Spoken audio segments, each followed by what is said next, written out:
Olá, meus alunos da turma 2000. Tudo bem com vocês? Espero que todos estejam bem, meus queridos. Aqui é a professora Andréa Santos, de Língua Portuguesa. Bem, conforme o combinado lá no nosso roteiro de estudos, hoje nós iremos estudar o capítulo 15 do livro de interpretação textual, tá, pessoal? É o livro 5 de interpretação textual, capítulo 15, que fala sobre as imagens e símbolos para o Enem, ok? Bom, na abertura do capítulo 15, nós temos essa imagem, exatamente. É um quadro de Tarsila do Amaral, ok? E esse quadro chama-se Segunda Classe. Bom, ao observar o quadro, né, Segunda Classe, nós podemos notar que, ocupando o primeiro plano do quadro, há uma família de retirantes, que se mostra estática, né, como se posasse para uma fotografia. Então, nesse quadro não há sorrisos, o que sugere falta de expectativas ou de esperanças quanto ao lugar para onde essas pessoas se dirigem. No segundo plano, vocês podem observar que há um vagão de trem, né? E nesse vagão de trem remete ao título da obra e faz pensar sobre o duplo sentido de seu tema. Então, quem é classificado pela expressão segunda classe? O vagão ou os personagens? Então, a tela evidencia a realidade brasileira daquela época, quando os imigrantes que chegavam para trabalhar nas lavouras, né, quando chegavam, né, nas lavouras, representavam uma classe marginalizada e explorada. Vocês podem observar, né, a expressão dessas pessoas, a expressão facial dessas pessoas, né? Vocês podem perceber que há uma tristeza, né, um sofrimento, né? Há totalmente uma falta de perspectiva, de esperanças, não é isso? Bem, uma das formas mais antigas, pessoal, de o ser humano se relacionar com o mundo é por meio justamente de imagens e símbolos. Então, o ser humano ele é capaz de produzir representações da nossa realidade, seja em forma, por exemplo, né, de metáforas, como no caso imagens verbais, de memórias, sonhos e ideias, no caso imagens mentais, ou até mesmo de pinturas, desenhos e gravuras, no caso imagens gráficas, né? Então, todas essas formas constroem tipos de significação que serão transformados em um código dotado de sentidos. Então, para a leitura, né, do quadro de Tarsila do Amaral, é necessário identificar alguns signos visuais, né? Instrumentos que a linguagem visual utiliza para transmitir uma informação ou mensagem.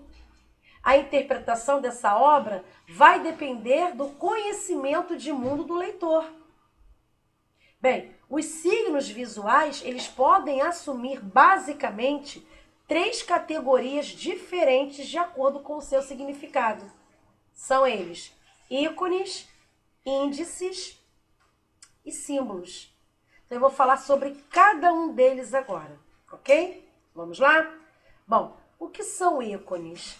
Pessoal, ícones são signos que representam um objeto, uma forma, um espaço ou até mesmo uma situação e podem ser usados no lugar do que estão retratando, ok?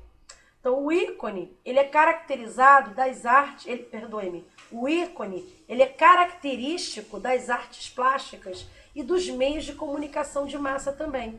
E como exemplo, né, como exemplos, vamos dizer assim, eu trouxe essas 2 imagens aqui, tá? Como exemplos de ícones. São elas a Estátua da Liberdade, né, que é um famoso ponto turístico da cidade de Nova York.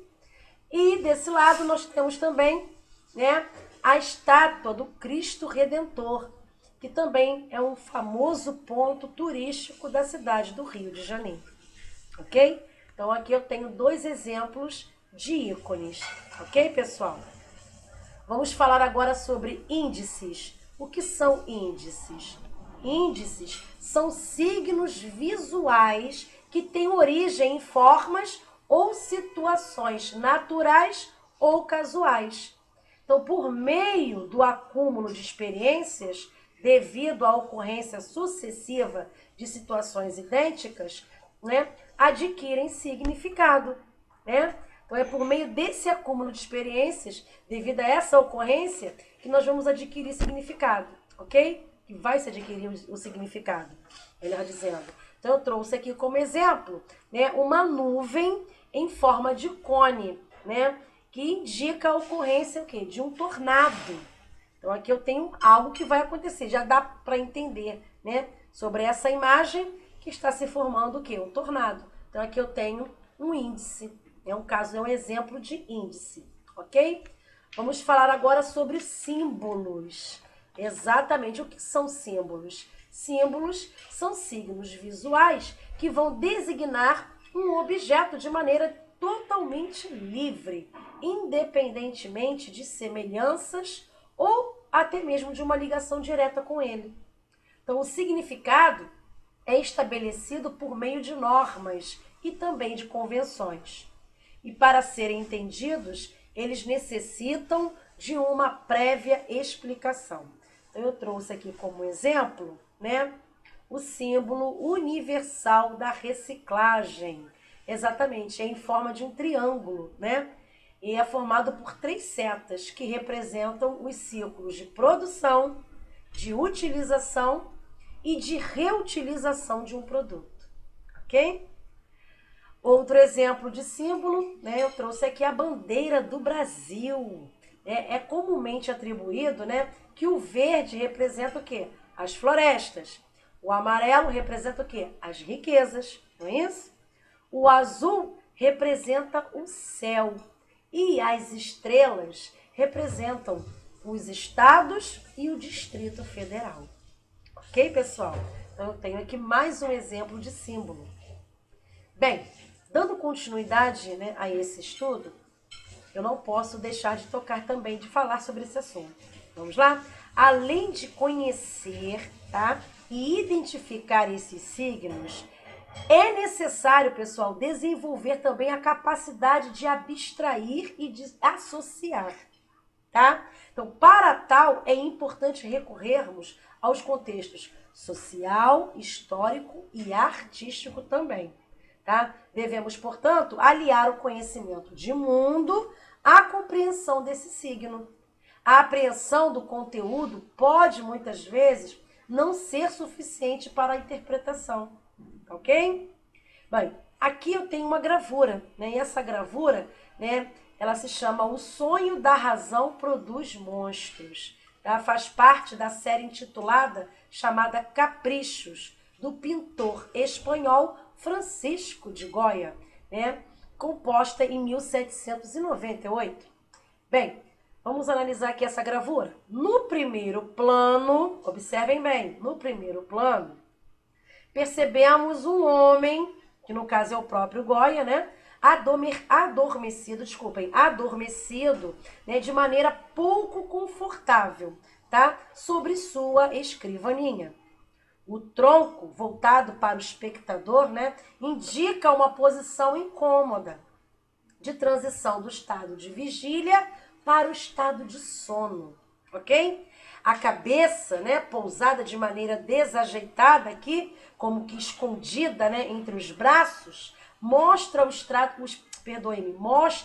estado de cansaço, tá, da figura representada, afugentada, né, por corujas e morcegos de seu sonho. Um gato preto aqui, ó, espreita o observador, enquanto um lince, no canto aqui direito, vigia o homem.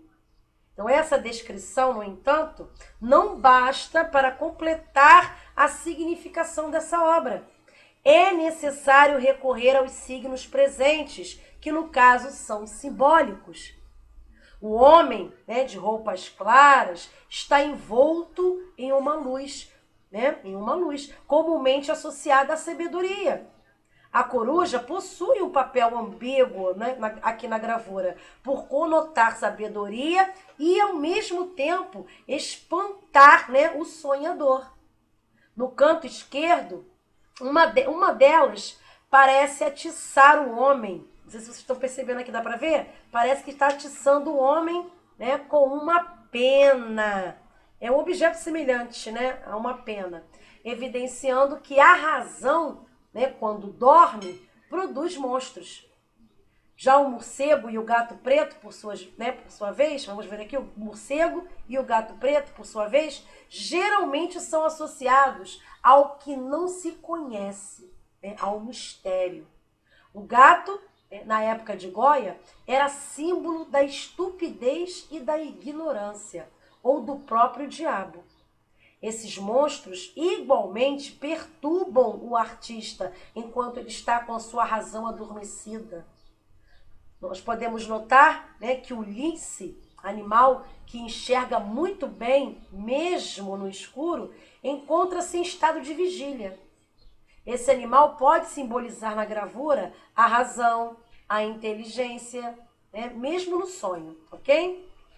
Bem, a cegueira e a visão aguda podem coexistir para o pintor aqui, assim como a razão e a imaginação não são aspectos incompatíveis. Sobre este capricho, um anônimo contemporâneo de Goya escreveu a seguinte frase, abram aspas: a imaginação, abandonada pela razão, produz monstros impossíveis. Unida a ela, é a mãe das artes e a origem de suas maravilhas. Fecham aspas.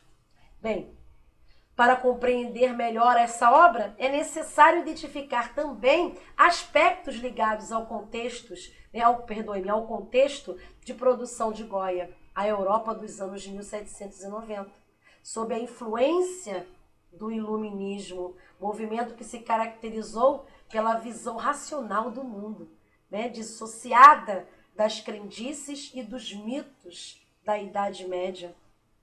Então, as produções artísticas, baseadas em ideias iluministas, visavam afastar o misticismo anterior.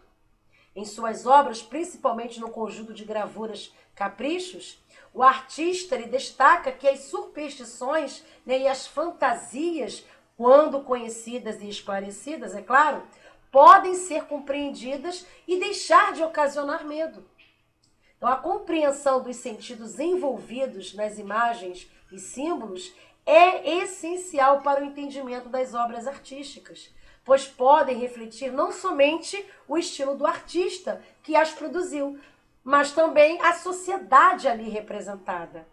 Ok, pessoal? Bom, espero que vocês tenham entendido, né, sobre essa interpretação visual acerca dos índices, né, dos ícones e também dos símbolos. Tá bom, meus amores? Bem, nós encerramos aqui os nossos estudos do capítulo 15 do livro de interpretação textual. Não esqueçam de colocar os nomes e a turma aqui nos comentários, ok? Fiquem todos com Deus. Um grande beijo e até o próximo vídeo. Tchauzinho!